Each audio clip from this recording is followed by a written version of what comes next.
Bismillah, Assalamualaikum warahmatullahi wabarakatuh. Innal hamdalillah nahmaduhu wa nasta'inuhu wa nastaghfiruh wa na'udzu billahi min shururi anfusina wa min sayyiati a'malina. May yahdihillahu fala mudilla lahu wa may yudlilhu fala hadiya lahu. Wa asyhadu an la ilaha illallah wahdahu la syarika lahu wa asyhadu anna Muhammadan abduhu wa rasuluhu sallallahu alaihi wasallam. Qala Allah tabaraka wa ta'ala, ya ayyuhalladzina amanu taqullaha haqqa tuqatih wa la tamutunna illa wa antum muslimun. Ya ayyuhan nasu taqu rabbakumul ladzi khalaqakum min nafsin wahidah wa khalaqa minha zawjaha wa bassa minhuma rijalan katsiran wa nisaa'a wattaqullaha alladzi tasaaluna bihi wal arham innallaha kana 'alaikum raqiba. Ya ayyuhalladzina amanu taqullaha wa qulu qawlan sadida yuslih lakum a'malakum wa yaghfir lakum dhunubakum wa may yuti'illaha wa rasulahu faqad faza fawzan 'azima amma ba'd. Fa inna asdaqal hadisi kitabullah wa khairal huda huda Rasulillah sallallahu alaihi wasallam wa syarrul umuri muhdatsatuha wa kullu muhdatsatin bid'ah wa kullu bid'atin dhalalah wa kullu dhalalatin finnar. Alhamdulillah, mari kita selalu bersyukur kepada Allah tabaraka wa ta'ala yang Dia adalah zat yang selalu memberikan nikmat-nikmatnya kepada kita. Tiada putus dan tiada hentinya, karena setiap kebaikan yang kita dapatkan dalam kehidupan kita itu berasal darinya. Salawat dan salam tak lupa kita ucapkan untuk Rasulullah sallallahu alaihi wasallam. Bagi siapapun yang ingin mendapatkan tambahan nikmat-nikmat, maka bersyukurlah kepada Allah Subhanahu wa taala, di antaranya dengan mengucapkan pujian dan sanjungan, dan tak lupa untuk berselawat kepada Rasulullah dan mengucapkan salam untuknya, karena memang kita diperintahkan oleh Allah tabaraka wa taala untuk melakukan keduanya. Allah tabaraka wa taala berfirman, a'udzu billahi minasyaitonir rajim washkuru lillahi in kuntum iyyahu ta'budun. Bersyukurlah kepada Allah bila kalian benar-benar beribadah hanya kepadanya semata. Dan Allah berfirman dalam ayat yang lain, a'udzu billahi minasyaitonir rajim, ya ayyuhalladzina amanu sallu alaihi wa sallimu taslima. Hai orang-orang beriman, ucapkanlah salawat dan salam kepadanya. Baik para hamba Allah rahimani wa rahimakumullah, kita lanjutkan bahasan fikih haji dan umrah, dan kita masih bahas tentang hukum yang berkaitan dengan sa'i di antara Bukit Shafa dan Marwah. Setelah kita menyebutkan tentang syarat-syarat sa'i, nah berikutnya kita akan sebutkan hal-hal yang disunnahkan dalam sa'i. Baik para hamba Allah rahimani wa rahimakumullah, nah sudah juga kita sebutkan ya bahwasanya sa'i ini para ulama berbeda pendapat tentang hukumnya. Ada yang mengatakan bahwasanya sa'i itu adalah rukun, ini pendapat jumhur ulama. Ya. Kemudian ada yang mengatakan wajib, bukan rukun. Bahkan ada yang mengatakan yaitu sunnat, bukan wajib apalagi rukun.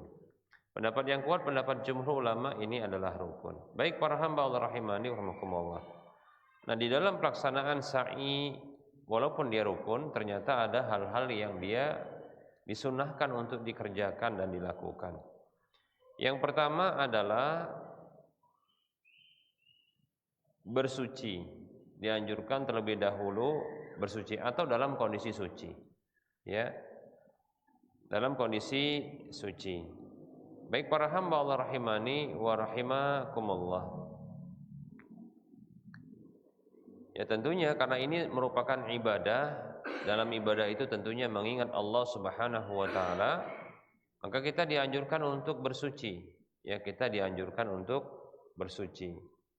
Bahkan Nabi Shallallahu alaihi wasallam ya pernah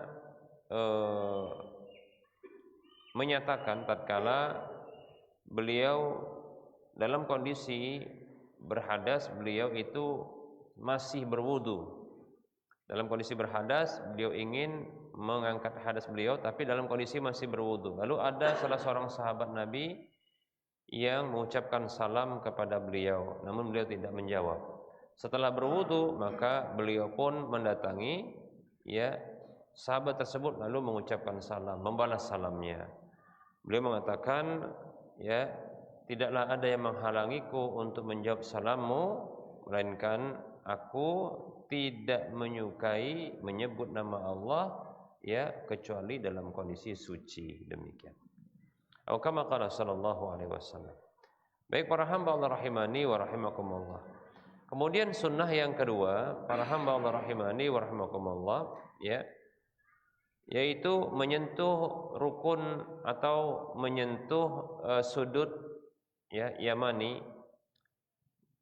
ya, yaitu menyentuh Hajar Aswad sebelum keluar untuk melakukan sa'i atau sebelum menuju ke tempat sa'i, ya, sebagaimana yang disebutkan dalam hadis Jabir radhiyallahu anhu, ya, di mana Nabi sallallahu alaihi wasallam beliau ya setelah melakukan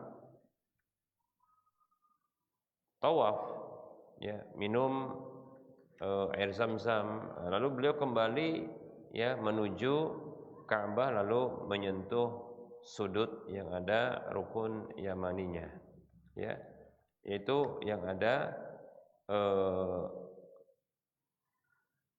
Hajar Aswadnya. Baik para hamba Allah rahimani wa rahimakumullah.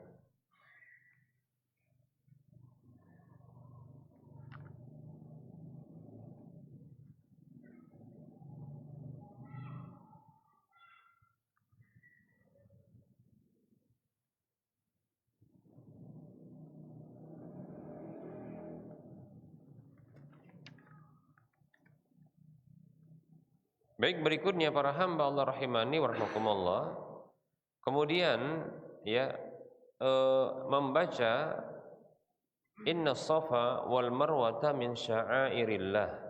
Membaca Inna Safa wal Marwata min sya'airillah, yaitu potongan di dalam ayat yang ke-158 dari surah Al-Baqarah, ya. Ketika dibaca ini adalah ketika mendekati Bukit Safa, ya. Jadi Inna Safa wal Marwata min sya'airillah, itu yang dibaca, ya, ketika mendekati Bukit Safa. Jadi bersuci, ya, pastikan dalam kondisi masih suci. Kalau sudah batal maka silahkan memperbaharui wudunya atau melakukan wudu, dan insyaallah taala di dekat pintu yang menuju jalan yang menuju tempat sa'i, di sebelah kanan insyaallah itu ada tempat wudu, ya, ada tempat wudu. Ada tempat wudu, dan kalau tidak salah tempat wudu itu wudunya adalah air Zam-Zam itu sendiri, ya. Demikian. Jadi di situ bisa untuk berwudu insyaallah taala. Ya. Bagi yang batal wudunya maka silakan berwudu di situ. Baik para hamba Allah rahimani wa rahimakumullah. Kemudian ya tadi menyentuh Hajar Aswad kembali. Namun ini sulit, ya. Sulit. Nah biasanya ini tidak dilakukan karena kesulitan untuk melakukannya. Kemudian bergerak menuju tempat sa'i, yaitu menuju Bukit Sofa terlebih dahulu, ya. Nah, ketika mendekat itu maka dianjurkan untuk membaca ya potongan dari ayat ke-158 dari surah Al-Baqarah, yaitu Inna Safa wal Marwata min sya'airillah. Sampai sini saja ya, bukan sampai akhir ayat.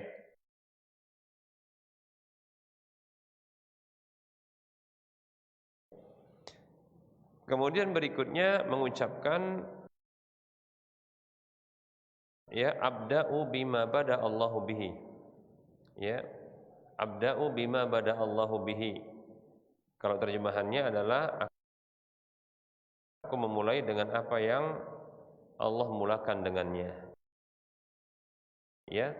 Ini sebagaimana dalam hadis Jabir yang panjang yang sudah kita sebutkan tentang tata cara manasik hajinya Rasulullah sallallahu alaihi wasallam. Baik para hamba Allah rahimani wa rahimakumullah. Nah, ketika sudah berada di Bukit Sofa, ya di Bukit Sofa, pastikan ketika sudah berada di Bukit Sofa, tapi sebentar sebelum ketika naik itu naik ke Bukit Sofa, jadi dari jalanan pintu masuk ya menuju Bukit Sofa, nah itu jalan menanjak, maka sebagaimana ya anjuran yaitu berzikir ketika menanjak dengan bacaan Allahu Akbar, Allahu Akbar, Allahu Akbar, demikian ya ketika naik. Nah, begitu nanti sampai di Bukit Sofa, ambil posisi yang tidak mengganggu orang yang lewat, yang ambil posisi ya di Bukit Sofa tersebut agak tempat yang agak lapang, yang itu bisa menghadap ke Ka'bah dan melihat Ka'bah. Insyaallah taala di Bukit Sofa masih bisa untuk melihat Ka'bah ya. Masih bisa melihat Ka'bah. Dan ini memang anjurannya adalah melihat Ka'bah menghadap ke arah Ka'bah tersebut ya ketika sudah berada di Bukit Sofa. Lalu membaca La ilaha illallah wahdahu la syarikalah lahul mulku wa lahul hamdu wa huwa ala kulli syai'in qadir. La ilaha illallah wahdah anjaza wa'dah wa nasara 'abdah wa hazamal ahzaba wahdah. Setelah membaca ini maka dianjurkan untuk berdoa dengan doa apa saja ya, dengan doa apa saja ya, tentunya angkat tangan ya, silakan. Insyaallah taala ini adalah momen di mana makbulnya doa ya, maka silakan berdoa ya, demikian. Nah, dilakukan ini dengan 3 kali ya. Jadi di ketika berada di Bukit Sofa ya, ataupun nanti Marwah, Bukit Marwah, maka zikir ini menghadap kiblat yaitu Ka'bah. Kalau di Bukit Sofa kelihatan Ka'bahnya, nanti kalau di Bukit Marwah nggak kelihatan. Nah, kemudian menghadap Ka'bah lalu membaca zikir ini, La ilaha illallah wahdahu la syarikalah lahul mulku wa lahul hamdu wa huwa ala kulli syai'in qadir. La ilaha illallah wahdah anjaza wa'dah wa nasara 'abdah wa hazamal ahzaba wahdah. Setelah zikir ini maka doa. Doa apa saja? Nanti zikir lagi, setelah doa tadi zikir lagi, doa lagi. Kemudian zikir lagi, doa lagi. Jadi 3 kali. Ya. 3 kali seperti itu, masing-masing ya zikir dan doa. Demikian, ya. Baik para hamba Allah rahimani wa rahimakumullah. Nah, kalau di total insyaallah taala ya zikir dan doa itu di bukit masing-masingnya ya, totalnya seluruhnya ya setelah diakumulasikan doa dan zikir dan doa tersebut di masing-masing bukit itu sekitar ya 21 kali zikir dan doa, demikian ya. Nah, oleh karenanya silakan perbanyak doa, bisa mengulangi doa yang sudah dibacakan karena mungkin pentingnya doa tersebut, atau kalau banyak doa tersebut saya sarankan untuk mencicil. Mencicil itu maksudnya adalah ya berdoa di satu bukit dengan doa yang berbeda di bukit yang lain. Nah, gitu dia. Doa terus ya, berbeda-beda. Jadi dicicil, jangan semua dikumpulin. ya dibacakan satu gitu.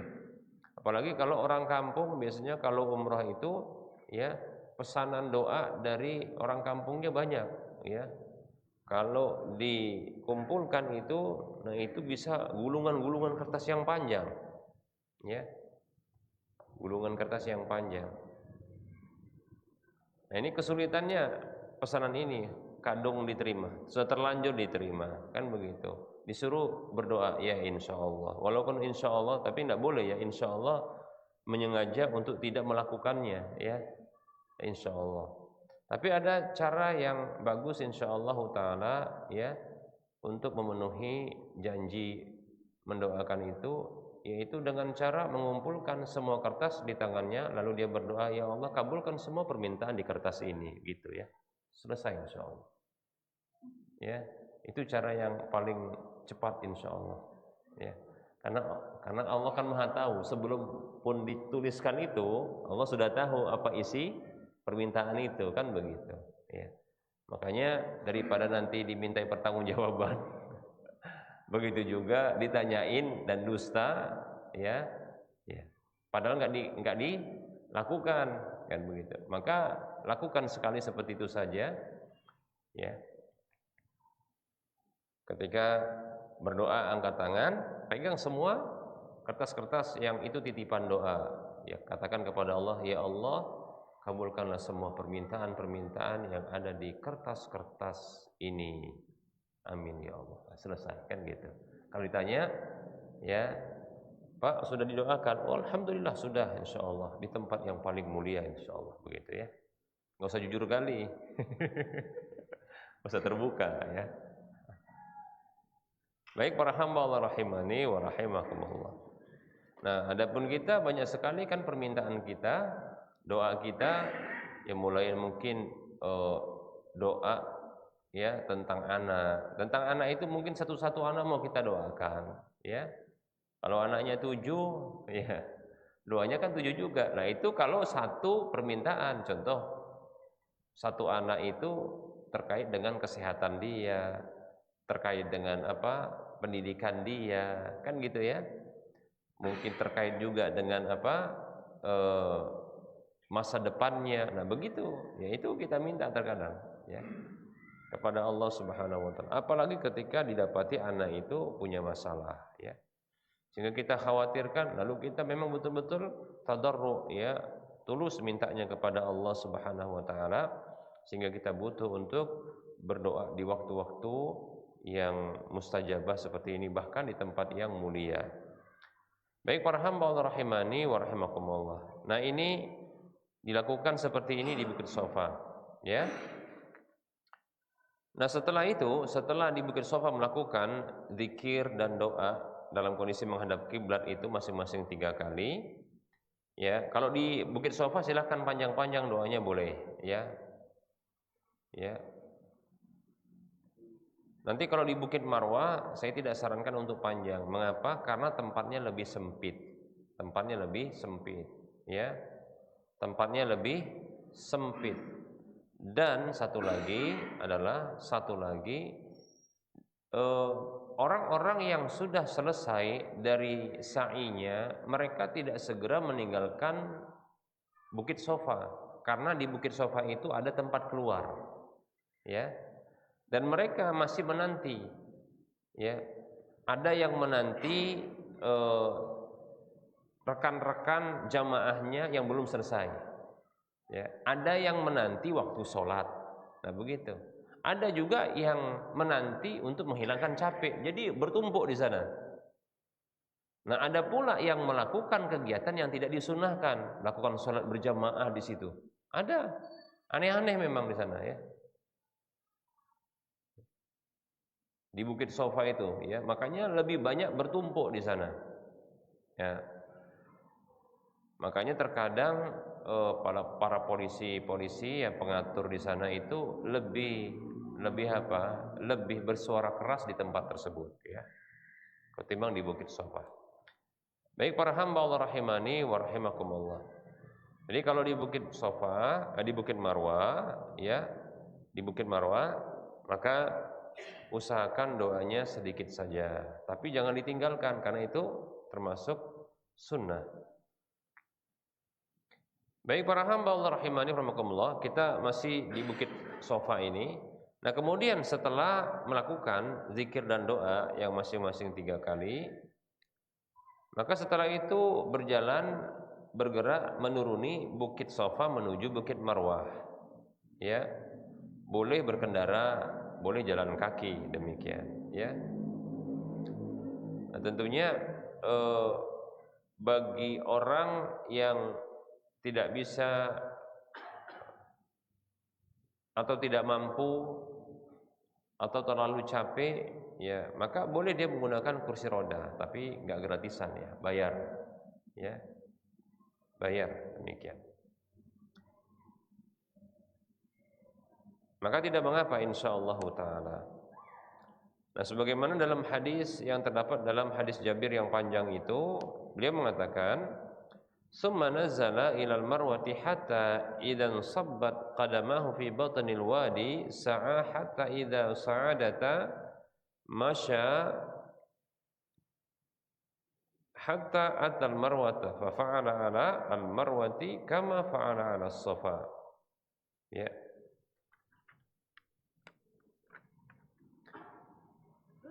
Dalam hadis Jabir disebutkan kemudian beliau sallallahu alaihi wasallam itu menuruni turun menuju Bukit Marwah, dari Bukit Safa menuju Bukit Marwah. Sampai tatkala kedua kaki beliau ya menginjakkan di tengah lembah. Nah, tengah lembah ini itu ditandai dengan 2 tanda hijau, ya, 2 tanda hijau. Tanda pertama dan tanda yang kedua. Nah, itu dianjurkan untuk segera, yaitu berlari dengan segera. Ya, berlari demikian. Ini hanya bagi laki-laki, ya. Namun tatkala sudah naik, sudah disebutkan di sini sudah naik, tapi ketahui ya, itu dulu. Kalau sekarang nggak naik lagi dia karena sudah datar, ya. Ya, karena sudah berada di ruangan dan dikasih marmer sehingga lebih datar, ya, lebih mudah insyaallah taala. Kemudian berjalan kaki. Pokoknya berlari-lari, ya, di 2 tanda hijau ini termasuk sunnah Nabi sallallahu alaihi wasallam. Sampai ya datang menaiki Bukit Marwah, naik ke Bukit Marwah maksudnya. Lalu beliau melakukan, ya, di Bukit Marwah itu seperti apa yang beliau lakukan di Bukit Sofa. Berarti apa? Hadis riwayat Muslim, ya. Berarti beliau menghadap kiblat, kemudian membaca zikir la ilaha illallah wahdahu la syarikalah lahul mulku wa lahul hamdu wa huwa ala kulli syai'in qadir. La ilaha illallah wahdah anjaza wa'dah wa nasara 'abdah wa hazamal ahzaba wahdah. Kemudian berdoa setelah itu dan melakukan hal itu 3 kali, demikian, ya. Dan tadi sudah kita sebutkan hendaknya berdoanya jangan panjang-panjang karena di sini lebih rame dia, ya, lebih sempit dia, ya. Seperti itu. Terkadang bahkan kita dapatin, ya, tanpa sengaja kita melewati orang-orang yang ternyata sedang sholat dia. Kita kira dia berdiri untuk berdoa seperti, ya, yang dikerjakan oleh Nabi, ternyata dia itu sedang sholat rupanya. Nah itu kita katakan ini yang bikin, ya, macet jalanan di Bukit Marwah tersebut, ya, dan penuh sesak, ya, orang di Bukit Marwah tersebut. Oleh karenanya kalau mau memilih maka di pangkal dari naiknya Bukit Sofa atau Bukit Marwah, pangkal naik Bukit Marwah, di pangkalnya tidak perlu terlalu di puncaknya, tapi dia di pangkal itu maksudnya sudah ada batas, ya, kalau bisa dikatakan di lereng mungkin, ya, di lereng, ya, pastikan memang sudah di bagian atas tapi tidak sampai datar ke tengah gitu, ya, tapi di atas, ya. Atau ketika di ujung, ya, hendak turun dari Bukit Marwah. Nah, di situ lebih insyaallah lapang juga. Ya, demikian. Biasanya kalau saat ini ya saya kalau bawa jamaah itu, nah di Bukit Marwah itu ngambil posisi yang agak lapang di situ, ya, demikian. Bukan maksudnya di bawah ya, tapi sudah naik ke atas tapi di pangkalnya. Udah datar kan itu di pangkalnya, demikian ya, seperti itu. Atau nanti di ujungnya, demikian ya. Ketika hendak turun. Baik para hamba Allah rahimani wa rahmakumullah. Menghadap ke arah kiblat dan ketahui ya Ka'bah tidak terlihat ya, tapi ada mengarah, ada arah yang bisa kita mengarah ke arah kiblat, ke arah Ka'bah tersebut ya. Tidak terlihat karena ada dinding ya, bangunan. Baik para hamba Allah rahimani wa rahimakumullah. Boleh juga berkendara berdasarkan hadis berikut ini. Ibnu Abbas radhiyallahu anhuma pernah ditanya tentang sa'inya Nabi sallallahu alaihi wasallam di antara Bukit Safa dan Marwah dalam kondisi beliau berkendara. Beliau mengatakan radhiyallahu anhuma, "Inna Rasulullah sallallahu alaihi wasallam kathara alaihi an-nasu yaqulun hadza Muhammad hatta kharaja al-awatiq minal buyut falamma kathara alaihi rakiba wal masyu was-sa'yu afdalu." Ya.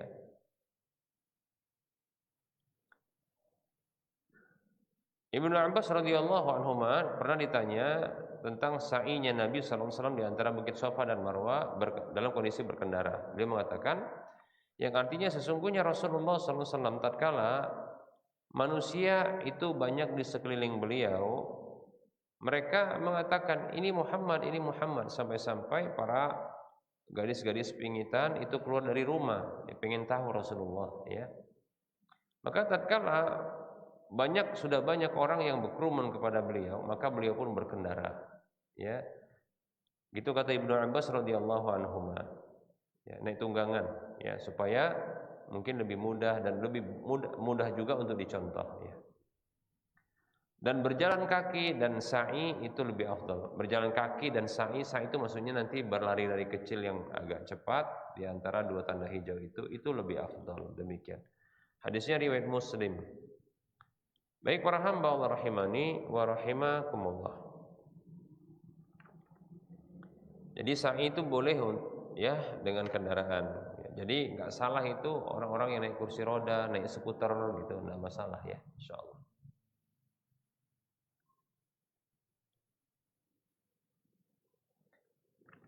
Baik, di Bukit Marwah melakukan seperti apa yang dilakukan di Bukit Safa, yaitu menghadap ke arah kiblat, kemudian berzikir, kemudian berdoa, dan itu dilakukan 3 kali, demikian ya. Baik, ketika menuju dari Bukit Safa ke Marwah, begitu juga dari Marwah ke Safa, maka nanti ada melewati 2 tanda hijau ya. Insya Allah mudah kok ya, nggak sulit karena ada tanda hijau itu di atas, dia kayak lampu ya. Dia memang lampu dan itulah dia posisi lembah itu ya, pertengahan lembah yang dianjurkan untuk lari-lari kecil ya. Lari kecil dan agak cepat larinya, demikian ya. Baik ya. Nah, ini khusus bagi laki-laki ya, bukan bagi perempuan. Sebagaimana ketika tawaf ya, lari-lari kecil itu hanya dianjurkan bagi laki-laki, bukan wanita. Baik para hamba Allah rahimani wa rahimakumullah. Kemudian ada asar dari sahabat tentang doa. Ya, doa yang dibaca ya ketika berjalan dari Bukit Safa ke Marwah, Marwah ke Safa. Tidak ada dalil dari Nabi Shallallahu Alaihi Wasallam yang membaca doa dan zikir tertentu, ya tidak ada. Namun ini ada riwayat dari sahabat asar sahabat, yaitu dari Abdullah ibnu Mas'ud radhiyallahu anhu, di mana beliau pernah membaca ya di antara Bukit Safa dan Marwah, Marwah ke Safa, Safa ke Marwah itu dengan doa Rabbighfir warham innaka antal a'azzul akram. Jadi permintaannya 2, yaitu Ya Allah, ampuni dan rahmati, sesungguhnya Engkaulah Maha Perkasa, ya, Engkaulah zat yang paling perkasa dan paling mulia, demikian, ya. Maha perkasa lagi maha mulia. Baik, ya, ini diriwayatkan oleh Ibnu Abi Syaibah dalam musannafnya dan Imam Tabrani dalam kitab Ad-Du'a. Ini sahih dari Abdullah ibnu Mas'ud radhiyallahu anhu, ya. Namun ada juga riwayat yang mengatakan bukan hanya ini doa dari Ibnu Mas'ud, ternyata ada juga itu riwayat dari Rasulullah. Makanya disebutkan dengan sahih marfu'an, ya. Hadis tersebut ternyata sahih marfu'an, itu sahih juga dari Rasulullah. Marfu' itu disampaikan kepada Rasulullah, demikian. Sampai kepada Rasulullah riwayat itu. Jadi berarti Abdullah bin Mas'ud radhiyallahu an ini itu mengikuti Rasulullah. Ya, cuma dari beliau ini sahih, ya. Baik para hamba Allah rahimani wa rahimakumullah. Tapi ingat, yang dari Rasulullah ini ada perselisihan pendapat di kalangan para ulama. Makanya tadi disebutkan di awal tadi kita sudah sebutkan ketika bahas tentang masalah doa ini di antara Bukit Safa dan Marwah tidak ada yang sahih dari Rasulullah karena memang itu diperselisihkan, ya. Tapi yang disepakati wallahu taala alam itu adalah dari Abdullah bin Abbas. Jadi sahih mauqufan, ya. Adapun dari Rasulullah ini yang diperdebatkan, namun ada yang mensahihkan dari kalangan para ulama, ya. Di antaranya kalau tidak salah adalah Syekh Mustafa Al-Adawi, ya, beliau mensahihkan dari Rasulullah sallallahu alaihi wasallam. Baik para hamba Allah rahimani wa rahimakumullah. Jadi boleh kita mengamalkan ini insyaallah taala, boleh. Okelah kita katakan dari Rasulullah itu dhaif. Dari Rasulullah itu dhaif. Namun ya ada riwayat dari sahabat. Maka setidaknya daripada kita ngarang-ngarang sendiri bacaan, doa, zikir kan begitu ya. Mending kita ngikutin bacaan sahabat. Ya. Bacaan sahabat, mending kita ngikutin, ya. Lebih-lebih ya sebagian para ulama menjadikan amal sahabat itu adalah hujjah. Perkataan dan amal sahabat itu adalah hujjah, ya, dalil bila tidak ada pertentangan dari sahabat-sahabat yang lain, demikian. Nah, seperti itu. Baik para hamba Allah rahimani wa rahimakumullah. Lebih-lebih ya para sahabat adalah orang-orang yang direkomendasi oleh Allah Subhanahu wa taala dan Rasulullah sallallahu alaihi wasallam. Maka lebih layak mereka untuk diikuti insyaallah taala. Dengan syarat tentunya tidak ada pertentangan dari sahabat yang lain. Allah Subhanahu wa taala berfirman di dalam surah At-Taubah ayat 100. Allah katakan, "A'udzubillahi minasyaitonir rajim. Was-sabiqunal awwaluna minal muhajirin wal ansar walladzina tabauhum bi ihsan radhiyallahu anhum wa radu an." Ila akhir al-ayah. Kata Allah Subhanahu wa taala yang artinya orang-orang yang pertama lagi mula-mula dari kalangan sahabat Muhajirin dan Ansor serta orang-orang yang mengikuti mereka dengan baik, Allah ridho kepada mereka dan mereka ridho kepada Allah. Ya, Allah ridho kepada mereka. Keridhaan Allah ini tentunya mencakup keridhaan Allah terhadap agama para sahabat itu. Ini rekomendasi Allah Subhanahu wa taala kepada para sahabat. Demikian, ya. Atas ya agama para sahabat di mana Allah meridai para sahabat, termasuk diantaranya adalah cara beragamanya para sahabat tersebut radhiyallahu anhum ajma'in. Demikian pula Rasulullah sallallahu alaihi wasallam memberikan ya rekomendasi dengan sabda beliau sallallahu alaihi wasallam dalam hadis yang diriwayatkan oleh Imam Muslim dan yang lainnya, khairun nasi qarni summa alladziina yalunahum summa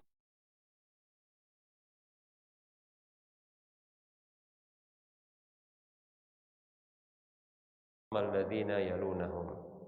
Ya, kata Nabi sallallahu alaihi wasallam, manusia terbaik itu adalah orang-orang yang ada di generasiku, kemudian orang-orang setelah mereka, kemudian orang-orang setelah mereka.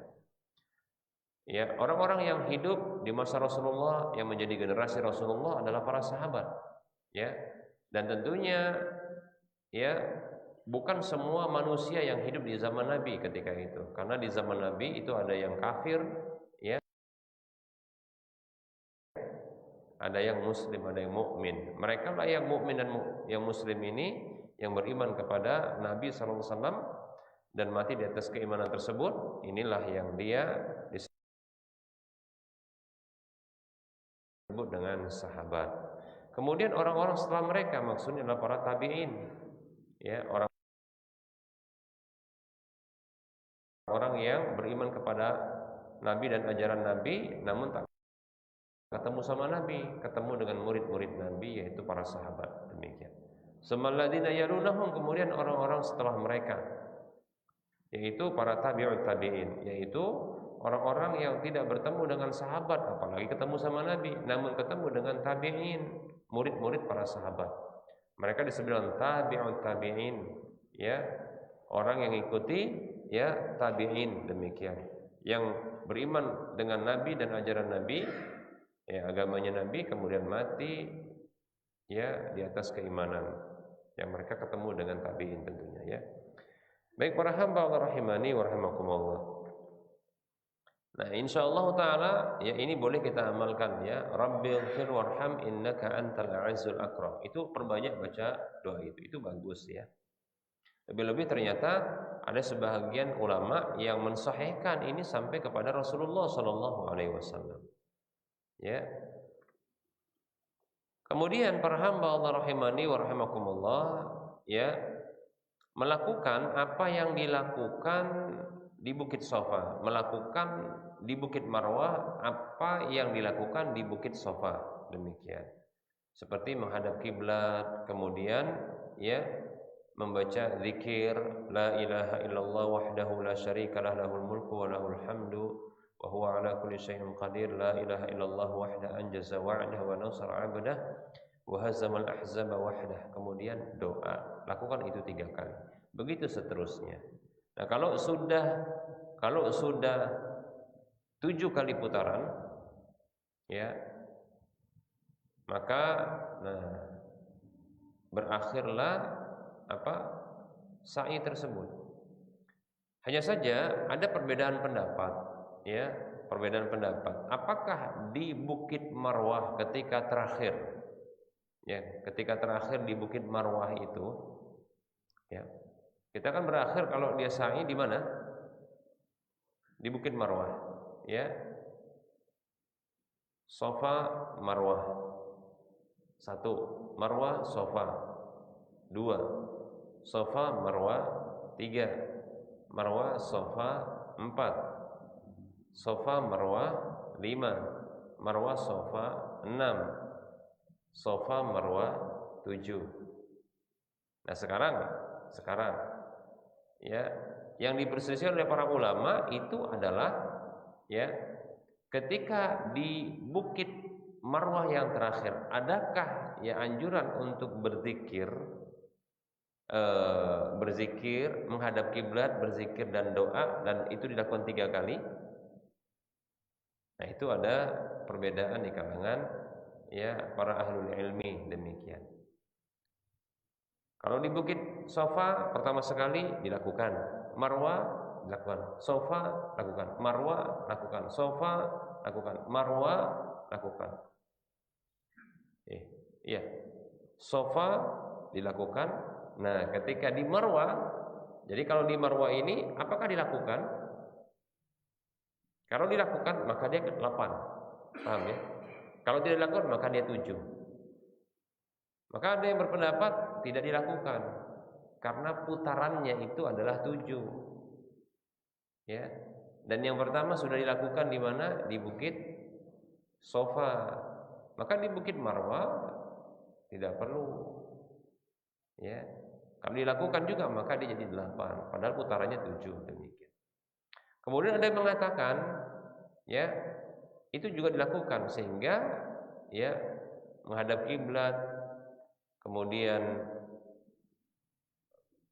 berzikir, kemudian berdoa, dan itu dilakukan 3 kali, itu juga dilakukan di Bukit Marwah yang terakhir itu. Ini saya condong kepada pendapat ini. Kenapa? Kenapa? Karena ya karena memang ada hadis Nabi SAW, atau kita katakan ya perkataan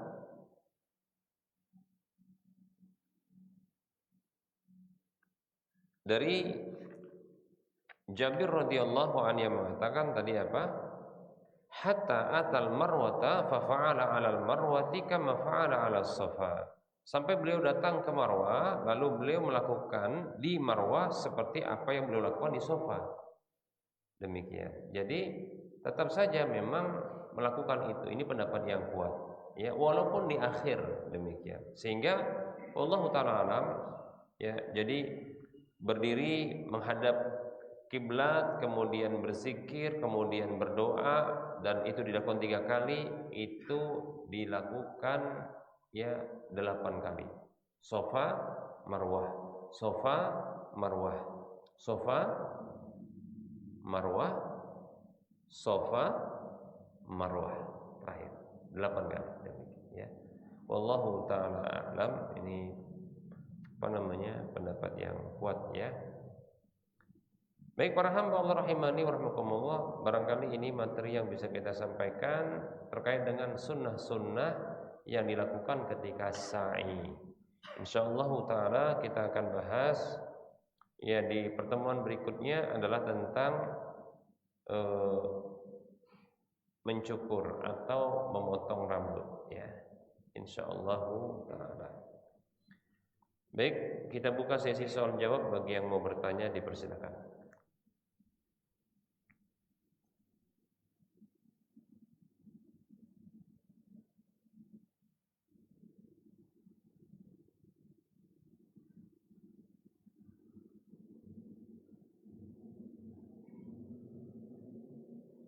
Baik, silakan. Ya. Assalamualaikum warahmatullahi wabarakatuh.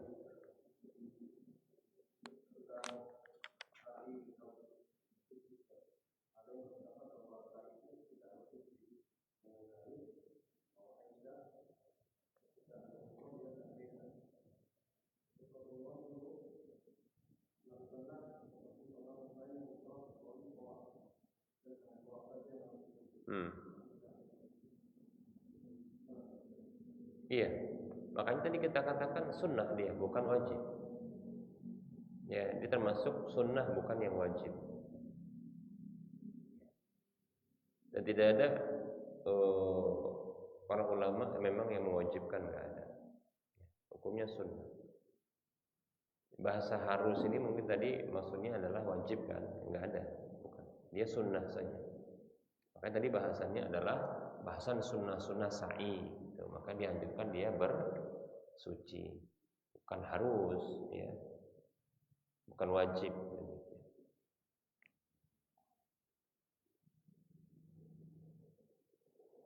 Baik, ada yang lain?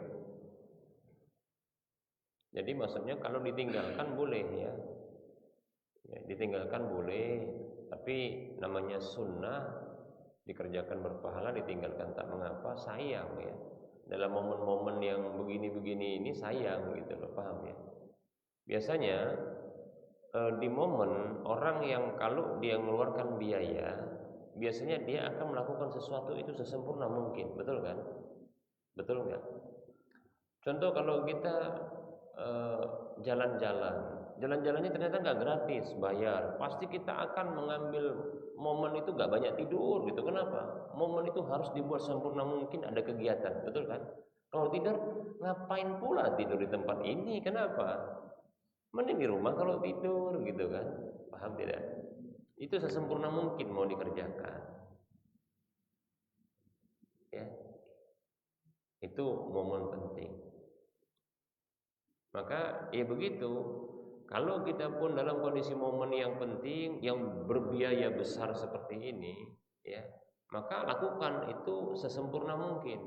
Walaupun ya perkara seperti bersuci untuk sa'i itu adalah sunat, bukan wajib, bahkan bukan syarat ya. Tapi sayang gitu loh, paham ya? Jadi dalam kondisi momen-momen penting itu maka jangan ditinggalkan, harus sempurna mungkin gitu ya. Makanya di antara memanfaatkan momen penting itu, karena hidup itu sekali, maka istri jangan cuma satu ya. Harus dia sempurna kalau bisa ya. Sesempurna mungkin dia. Berapa sempurnanya? 4 ya. Gitu ya, Bang Dika.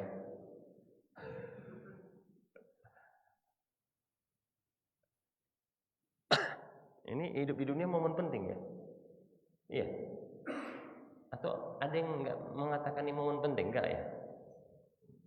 Penting hidup di dunia ini. Kenapa? Ini tempat kita bercocok tanam. Ya, nanti masa menuai ada gitu ya. Jadi penting ini. Jadi memang di dunia ini kita ya banyak amal gitu ya. Di antara amal tersebut apa tadi? Baik ya. Semoga bisa dipahami ya. Baik, ada yang lain mau bertanya? Ya, silakan.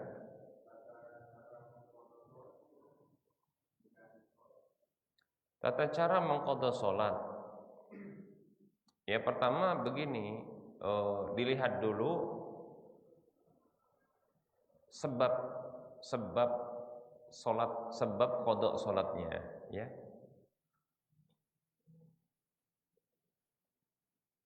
Jadi ada pembahasan seperti ini ya. Mengqadha salat fardu. Kemudian yang kedua mengqadha salat sunnah. Kemudian mengqadha salat fardu, demikian pula salat sunat. Nah, ini tentunya harus punya sebab. Kan gitu ya.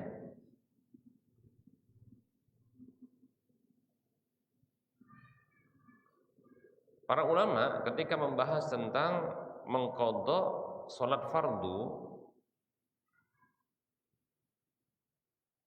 mereka sepakat bila mengqadha salat fardu tersebut itu dibenarkan dan dibolehkan ketika ada sebabnya. Ada sebabnya. Dan sebabnya itu syar'i. Ya. Ada penghalang syar'i sehingga terluputkan salat tersebut dari waktunya, sehingga harus diqadha. Apa contoh sebab syar'inya atau udhurnya? Adalah ketiduran contohnya. Ya.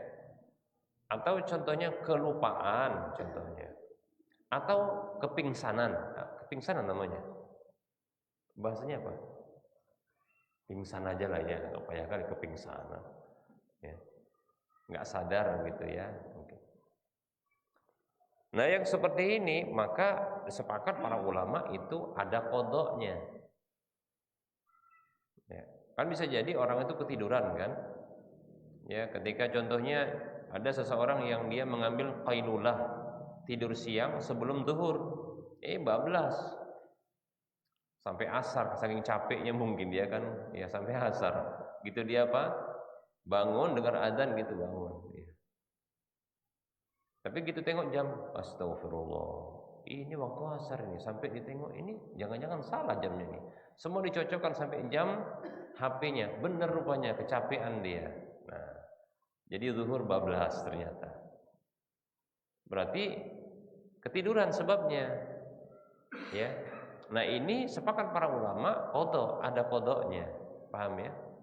Itu juga contohnya ada orang yang kelupaan. Ya, lupa. Bisa jadi memang lupa dia. Ya, kalau ya seseorang itu mungkin karena kesibukannya dia lupa, bisa jadi. Ya.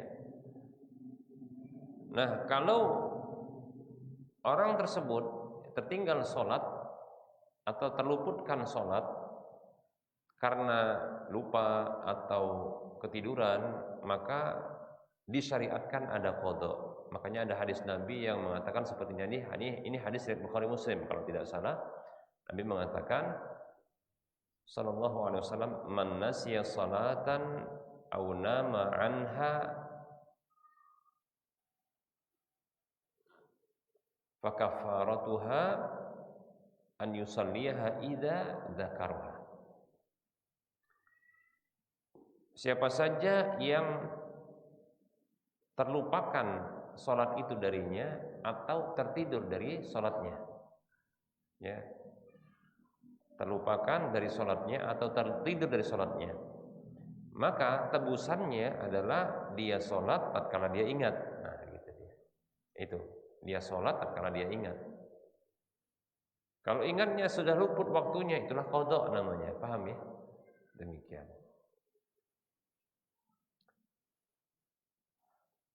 Baik, ya. Juga demikian Rasulullah pernah melakukan qada dalam kondisi darurat, yaitu ketika perang Ahzab atau perang Khandaq, ya, di mana pasukan kafir Quraisy bersama dengan sekutu-sekutunya dari bangsa-bangsa Arab yang mereka bersekongkol untuk, ya,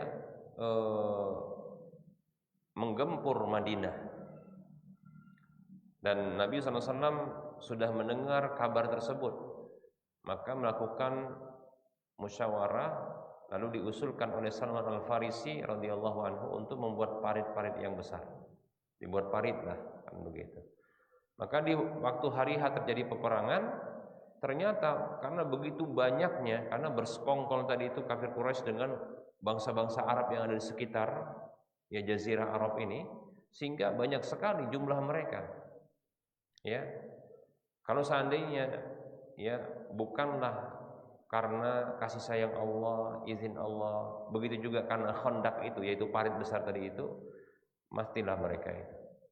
Ya, karena banyaknya jumlah mereka nggak seimbang. Bahkan kalau dikumpulkan pun jumlah penduduk Madinah, gabungan antara yang tua, muda, anak-anak, orang dewasa dengan pasukan yang menggempur itu masih kalah jumlah mereka, gitu ya. Makanya cepat mati itu. Tapi alhamdulillah dengan izin Allah, kemudian tadi itu parit itu yang menghambat. Nah, karena jumlah yang begitu banyak, Rasulullah mulai dari awal perang sampai akhir perang itu pun yang menghentikan itu malam, ya. Itu terus henti-hentinya apa? Mulai dari memanah, mulai dari melempar lembing, mulai dari menyabet pedang, begitu seterusnya. Ya. Sehingga zuhur lewat, asar lewat.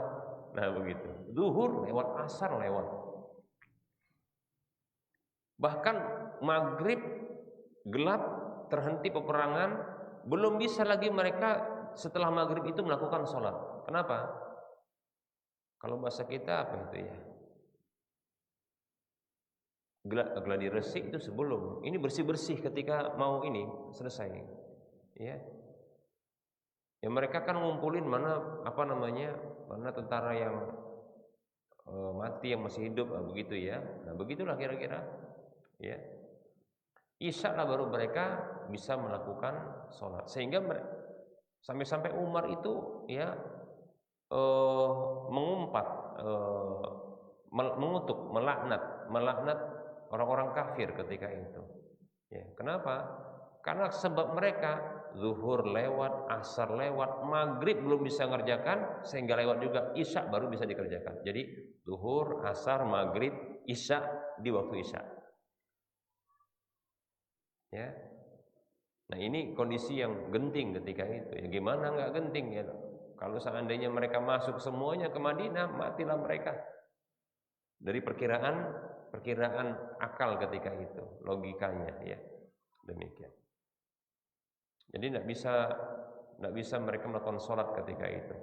Padahal wallahu taala alam, kalau nggak salah syariat sholat dengan dalam kondisi dalam kondisi berperang itu boleh sholat 1 rakaat saja. Sudah disyariatkan kalau nggak salah. Cuma karena mereka sibuk nggak konsentrasi untuk ingat sholat lagi, yaitu bagaimana menghadapi musuh, membunuh musuh, menghentikan musuh gitu. Nah gitu ya. Jadi ada sebab. Baik, jadi kalau sholat terluputkan karena ada sebab syar'i, maka itu dibolehkan. Nah seperti itu. Yang potensi juga, yang saat ini, jadi sebab itu bisa jadi kalau dalam hadis disebutkan sebabnya adalah kelupaan, apalagi ketiduran. Kemudian tadi dalam kondisi kesibukan yang sibuk betul, sampai-sampai memang betul-betul lupa. Jadi ini gabungan lupa dengan apa? Sibuk. Nah demikian, sibuk yang membuat lupa begitu. Ya. Rasulullah sampai zuhur, asar, maghrib, isya itu tidak bisa. Akhirnya mereka sholat bersama Rasulullah. Jangankan Umar, Rasulullah saja, jangankan yang lain, Rasulullah juga kelewatan itu. Zuhur, asar, maghrib, isya. Zuhur, asar, maghrib itu lewat. Isya baru bisa. Makanya mereka pun berjamaah setelah itu. Baik ya. Jadi ketika ada udzur, maka di sana dibolehkan untuk apa? Mengqadha. Jadi melewatkan waktu tersebut. Di antaranya juga kalau saat ini kita ini ya, saat ini yang boleh kita melewatkan, tapi ya artinya setelah itu mengambil sikap bijak lah ya. Apa itu? Yaitu terjebak macet. Nah gitu dia. Terjebak macet. Contohnya adalah ketika pulang gitu ya. Kalau naik sepeda motor masih gampang insya Allah, tapi tetap saja memang sulit. Yang potensi bisa memarkirkan sepeda motor di pinggir jalan yang mungkin ke semak-semak itu kan bisa. Ya. Kemudian dia pun melakukan sholat, tapi pun sulit, takutnya dibawa orang. Nah gitu. Kalau macet berat gitu. Yang repot adalah mobil. Nah ini dia, bawa mobil. Nggak mungkin ditinggal mobil dalam kondisi orang masih apa? Terjebak macet. Itu kalau nanti bergerak dalam kondisi yang panjang, ini bisa dimaki orang, paham ya? Maka nggak mungkin ditinggal kendaraan itu. Nah ini sangat potensi. Itu maghrib pun bablas itu. Nah maka seperti itu boleh. Tapi ingat, gini ya. Kalau contohnya di dalam kendaraan mobil tersebut itu ada beberapa orang, ya. Sementara ada masjid dekat lagi, cuma belum bisa belok. Karena apa? Jalannya ngerayap betul dia. Sementara waktu maghrib itu sangat cepat gitu kan. Maka jangan korbankan semua nggak sholat, paham ya? Supirnya yang nggak sholat, mereka turun semua yang ada di situ, paham ya? Sholat mereka, sudah. Nanti kalau supirnya juga sudah lapang dia, walaupun sudah lewat waktunya, nggak apa-apa juga. Tapi jangan semua dikorbankan gitu, paham ya? Maka turun semua apanya? Penumpangnya ya untuk sholat ketika ada di masjid. Cuma ini mobil nggak bisa diberhenti, nggak bisa berhenti. Di situ jangan berhenti, bahaya, dimaki orang nanti. Karena selisih sedikit aja sudah bergerak, itu nggak jalan-jalan, itu kena semprot itu kan itu, klakson lah, makian lah kan begitu, mudarat jadinya. Maka gerak pelan, nah gitulah. Ketika macet total atau macet yang sangat parah ya, maka kalau mereka bisa turun, kemudian sholat, cari masjid yang terdekat gitu kan, atau di musola gitu kan, pokoknya mereka bisa sholat.